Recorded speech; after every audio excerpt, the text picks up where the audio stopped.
If we had more people like you, I'd have fewer crimes to report." "Thank you."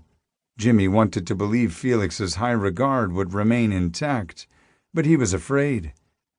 There was a reason he was 26 years old with no best friends to call his own besides his mother and grandmother. He'd been a sickly kid who'd had to spend a lot of time indoors. Jimmy hadn't been able to do all the fun things other kids took for granted, like sleepovers and camping trips or even birthday parties. By the time he reached middle school, Jimmy had been far behind socially. The kids hadn't bullied him. It was so much worse. Jimmy felt like his classmates weren't even aware of his existence. He walked through the school hallways like a pale, skinny ghost. And high school? Ugh. The term late bloomer was the understatement of the century. He didn't want his thoughts to go there because he was a grown-ass man who still hadn't bloomed, at least not while in the same room with another person. "Jimmy, I think it's time for a little of Uncle Felix's tough love. If you—" Felix paused suddenly. "Why are you making that face?" "What face?" Jimmy asked. Felix screwed up his handsome features to form a cartoonish mashup of disgust and disbelief.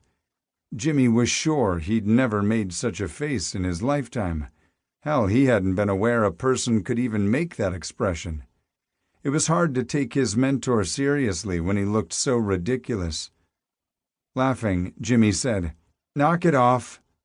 So maybe I exaggerated a little, but you were completely grossed out by something I said." Felix's eyes widened. It was the Uncle Felix part. Since he was hyper-focusing, Jimmy felt his facial features shift as if on cue. Felix lifted his phone and quickly snapped a picture. Jimmy groaned. "What are you doing?" "Aha!" Felix said, flipping the phone around so Jimmy could see the picture he'd taken. "Tell me I was wrong." The picture clearly depicted Jimmy cringing, but it was nothing like the expression Felix had made. He could argue with the man, or he could get on with the boot camp lesson. They had a staff meeting in 30 minutes, and arguing with Felix could easily last all day. "I guess I find the term kind of creepy," Jimmy admitted, but wouldn't confess it was because of the uncle porn he'd watched on his tablet the previous night.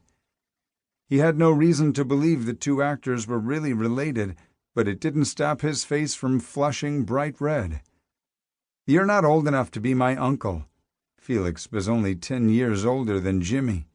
"You're more like an older brother, but I'm happy just to call you my friend."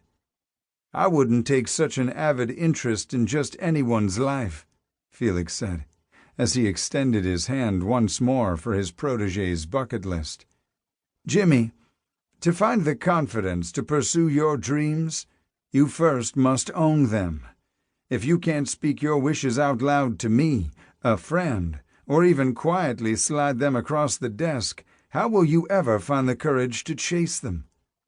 "Fine," Jimmy grumbled as he placed the paper in Felix's hand. His friend silently read the list before looking up to meet Jimmy's gaze. "What on this list embarrasses you? You've listed the kinds of things most people have already accomplished by my age," Jimmy said. "I've never swum with dolphins," Felix said. "I've never parasailed or gone skydiving." His friend returned his attention to the list. "I've never been up in a hot air balloon either." Felix took a deep breath and looked up at Jimmy. "Show me the other list." Heat crept up Jimmy's neck. "I don't know what you're talking about." Felix shook the paper and smiled. "There's not a single thing on this list to make a person turn that shade of pink.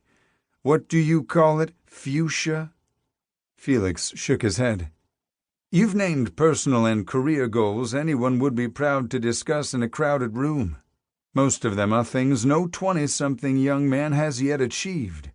Your flushed cheeks," he said, gesturing to Jimmy's face, "make me think there's another list." "No," Jimmy said adamantly. He'd rather set himself on fire than reveal his deepest desires to another human being, especially